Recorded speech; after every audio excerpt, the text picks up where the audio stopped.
What's going on, YouTube? I'm Scotch. I'm Sniff. And we're ScotchNSniff. In today's episode, we're talking about Japanese whiskeys. This is like his favorite realm, so if you're wondering why Scotch is so excited, Super excited.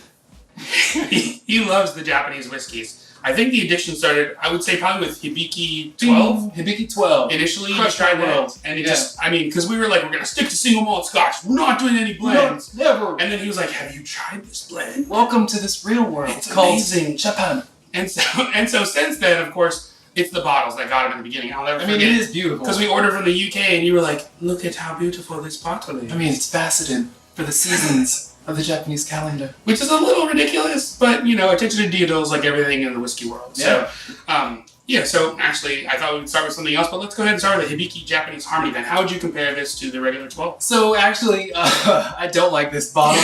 The Hibiki 12 was amazing. It was floral. There were a lot of like sweet notes and spice, light spice that followed through. And there were just all these flavors that kind of like melded together in true harmony. Now, there was basically like the whiskey boom, and a lot of these places, not just Suntory, but a lot of different whiskey brands started losing all of their age statement. They were just selling it all. So in order to combat that, non-age statements were kind of created to take place. This was Hibiki's first non-age statement, Japanese Harmony.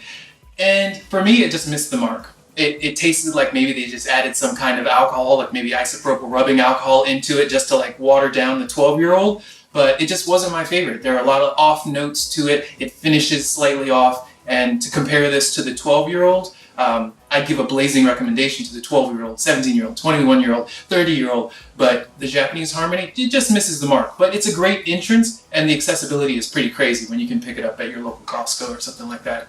It's just like the rest of the whiskey and bourbon world, though. We've seen a lot of places that are saying that they just can't keep up with demand, that supply isn't there, and so to, you know, obviously offset the amount of supply that they have, they're doing things like creating, you know, people will say lesser products, but some of them are turning out okay, some of the non-age statements, and some of them like this are huge misses, and that's, you know, it's obviously naturally what's going to happen when you only have so much whiskey and everyone like us or like you are buying it all, you know, literally like way too much whiskey. Indeed. So let's go ahead and move to this next one is Iwai it's the Tradition.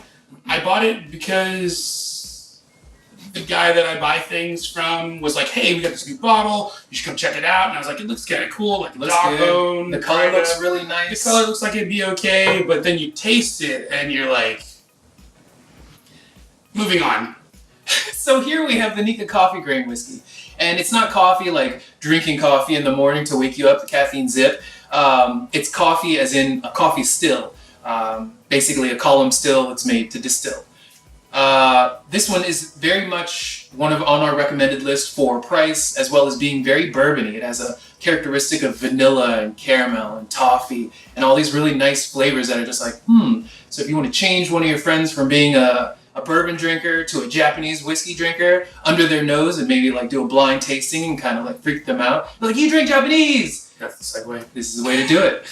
And then over here, we've got, I think we've recommended this before on our bargain bottle list, the Suntory Toki.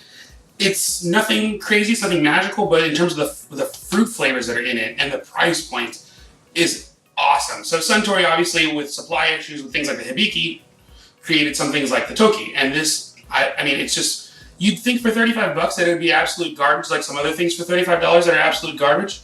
But it's actually pretty tasty. It's very fruity, it's floral, it's a good mix of things that you want to taste in a Japanese whiskey. This is the type of whiskey that I would actually have on the rocks because the coldness and the distribution of the water throughout of it kind of makes it taste a little bit better, and it kind of deadens anything that might be an off flavor. But I drink it neat. It goes great in cocktails, whiskey sours. That's like the bomb. So yeah, it's really great, and under $40. You really can't beat it if you're just introing into Japanese whiskey. And this last one, of course, the Hakushu 12, which you can still find on shelves. I'm just trying it for the first time, and it's surprisingly good. My brother warned me, obviously, that it would be a little peaty, so I was afraid it would go the way of, Lafroig or Ardbeg. But it's more like the Lafroig Triple Wood, which we've talked about before. Again, like it's the sweeter side of peat. This one's got tons of citrus. It's got like really, really nice lemony notes in it on top of just a really, really nice body. Yeah. The peat in here is more of like a nice fresh cut grass peat or a lemony peat instead of the whole Isla peat that's iodine and like, you know, axe chopping and all horrible. You know, all that stuff. This one is much more refined, and that's kind of what the Japanese way of doing things is, to refine what other people have done and then to put a little like Japanese spin on it. It's just clean. You know, if I want a peated whiskey that's very light and subtle, but still has lots of flavor and richness, even though it's super clear and very light, it's really good. Really good. So go ahead and let us know, like, if you have a favorite Japanese whiskey, maybe we missed it here, or maybe one of these is your favorite. Just go ahead and comment down below and let us know what it is that you love. Japanese style. Japanese style. Hibachi style. Ching ching ching ching ching ching ching. I'm burning volcano. That's not what's supposed to happen. No? Just catch the shrimp. Just catch the shrimp.